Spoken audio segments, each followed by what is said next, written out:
Williams noted that in 1999, Subra drove two men to the Phoenix airport for a flight to Washington, D.C. Two individuals had got up on an America West flight out of Phoenix, went and tried to essentially jimmy their way or force their way into the cockpit. And they were stopped, and they said, oh, well, we thought it was the bathroom. The theory post 9/11 became that this was essentially a dry run, that this was a way for them to see how hard it would be to get up out of your seat and walk to the cockpit and go into the cockpit. Senator Graham noted that on at least 5 occasions, Subra and Hanjor trained together at the same flight school. Ken Williams' memo fell on deaf ears. Because it was just not a priority at that time. It did not rise above the background noise. But the truth is, by the time Williams sent his memo, Hanjor and Hazmi were gone, having left Arizona 3 months earlier. They forwarded their utility refunds to this mosque in Virginia, where Anwar Alaki was now the imam. What did this man have to do with Anwar Alaki? I'd like to ask you a couple questions. And what did he do for the hijackers? That is just ahead.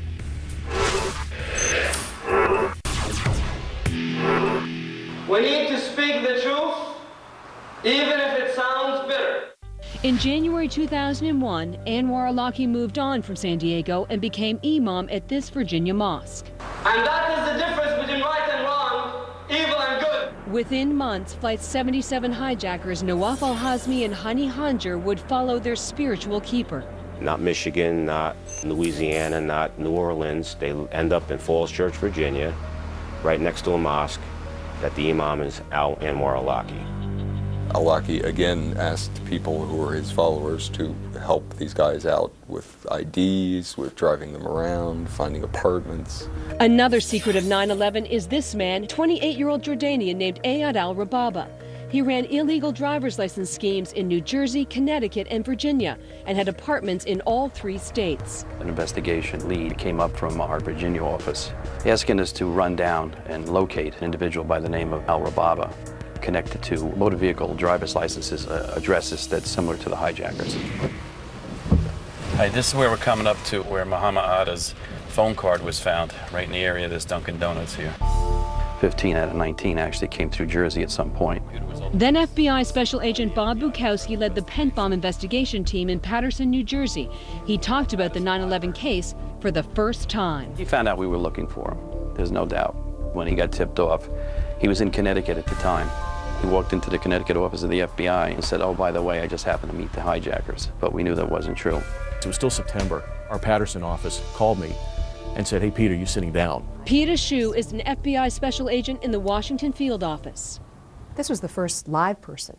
Yes. How did he meet the hijackers? His story changed back and forth. His first story was that he met them at the local 7-Eleven. He bumped into what he recognized as 2 Saudis. He looked at them and he said, hey, you know, I know you're from out of state. Do you need a place to live? What else can I do to help you? Rababa's second story involved this man, an older roommate, a Syrian named Dawood Sheaza. Ayad Rababa. Yes, Rababa. Ayad Rababa. I know him, this guy. Yes. I live with Rababa. The 2 men lived here in this Paterson, New Jersey apartment and later in Virginia. Fox News found Sheaza still living in the U.S. We know that it was Chahaz's idea to go down to Virginia. Al-Rabab was in his 20s, where Chahaz was more in his 50s. Chahaz was always very, very well dressed anytime we dealt with him, but never worked, never had a job.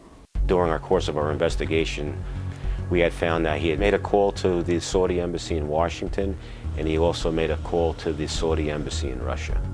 Jim Bush spent 10 months investigating Rababa and Sheaza's shady relationship with the hijackers. Al-Rababa admitted that, okay, Dawood Sheaza had told me to go to the mosque in Falls Church to go see the imam and ask for work. When he went to the imam the first time, he saw that he was in an altercation, a fight inside the mosque with somebody. He stood back and watched. He said, I didn't feel he was a religious man because of that argument. Then he went into the prayer area, and it was after the prayers were over that when he was finished praying, he turned around and the 2 hijackers were standing there.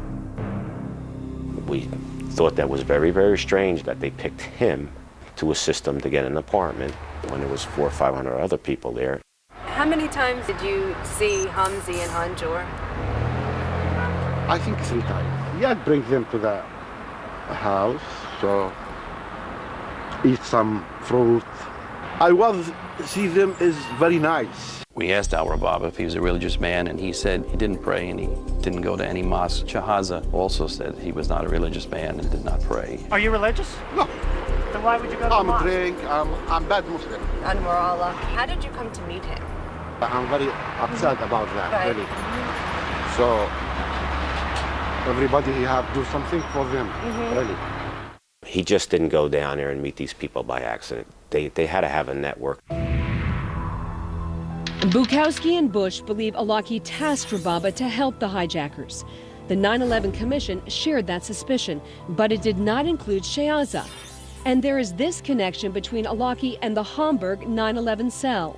There was a search of Ramzi bin al-Shib's apartment in Germany.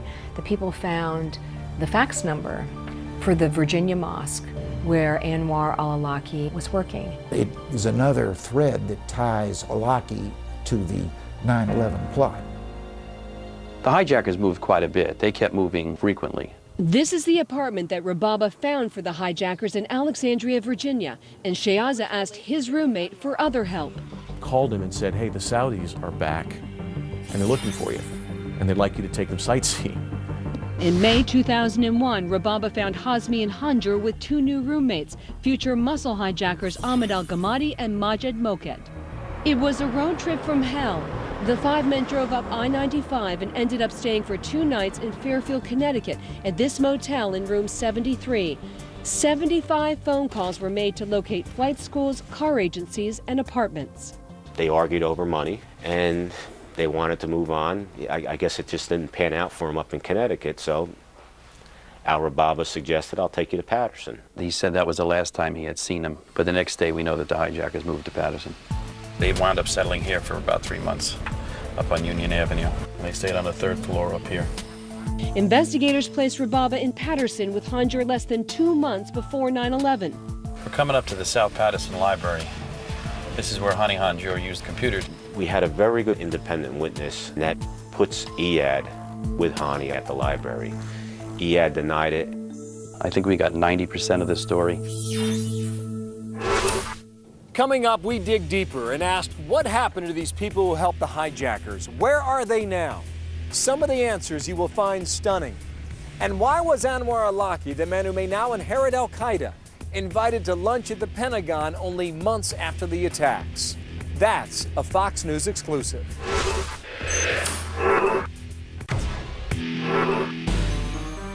Two days before the 9/11 attacks, Anwar al-Awlaki was back in Southern California at UC Irvine. He attended a rally for Jamil al-Amin, also known as H. Rap Brown, a former Black Panther who was eventually convicted of killing a Georgia deputy sheriff. On September 11th, Anwar al-Awlaki was flying back from San Diego to Washington, D.C. In the immediate chaos and panic following the murder of 3,000 people, the identities of the 19 hijackers quickly emerged.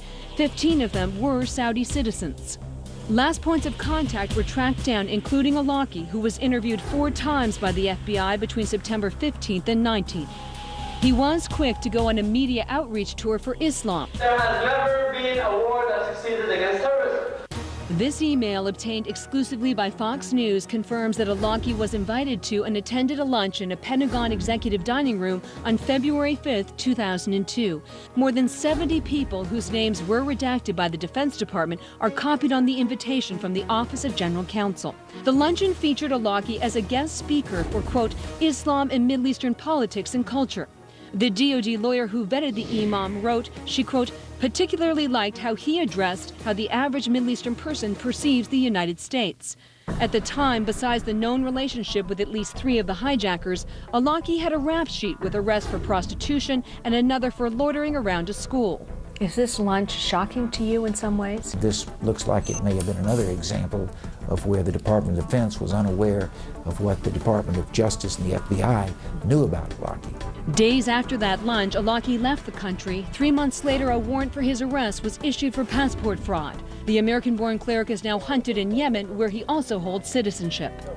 But there was a mysterious return to the United States in October 2002. Despite the outstanding warrant, as Fox reported last year, Al-Awlaki was released from federal custody on the orders of an FBI agent.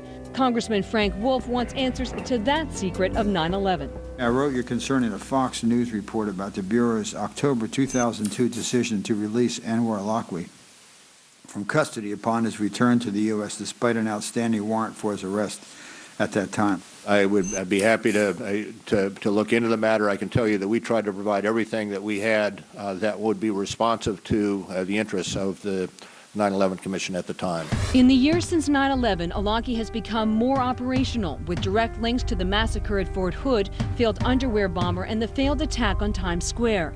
And what happened to those who facilitated the 19 hijackers? The party thrower Omar Bayoumi mysteriously left San Diego for England shortly before the attacks.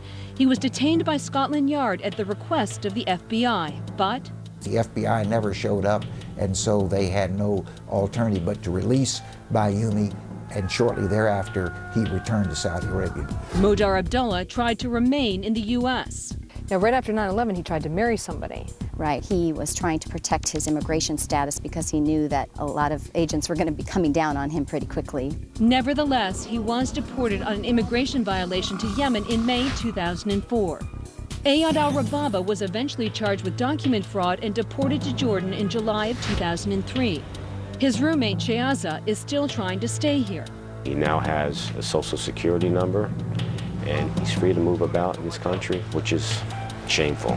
Shahaza was to be deported. He went into immigration court and somehow downplayed his involvement with the hijackers, and he was subsequently granted asylum. Authorities are still trying to deport him. A hearing is scheduled in June. And there is this secret. There were 27 pages in the joint inquiry that were redacted. Well, I can't tell you much because it's a state secret, classified, but it related primarily to the Saudi role in the United States in the months leading up to 9/11. Would I be correct to assume that the pages dealt with the money trail? That was part of it. A major part of it. Yeah. Like a house of mirrors, there is something eerily familiar about the enemies we face in a post-9/11 world. Some are American-born like Anwar Al-Awlaki or raised here like Adnan Shukrajuma. Do you believe right now that there are Islamic terrorist cells here in the United States that want to kill us? I don't think there's any question about that.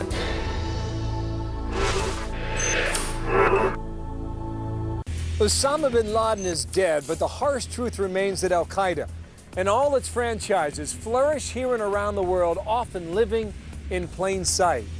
And the sad fact remains that after the murder of 3,000 people on a bright September morning 10 years ago, there has only been one conviction in a U.S. court of law, that of the would-be 20th hijacker, Zacarias Moussaoui. Trial details for the 5 9/11 conspirators at Gitmo are still being worked out to this day. As you have just witnessed, there are strong reasons to look back and continue the investigation into the secrets of 9/11. For Fox News Reporting, I'm Bill Hemmer. Thank you for watching.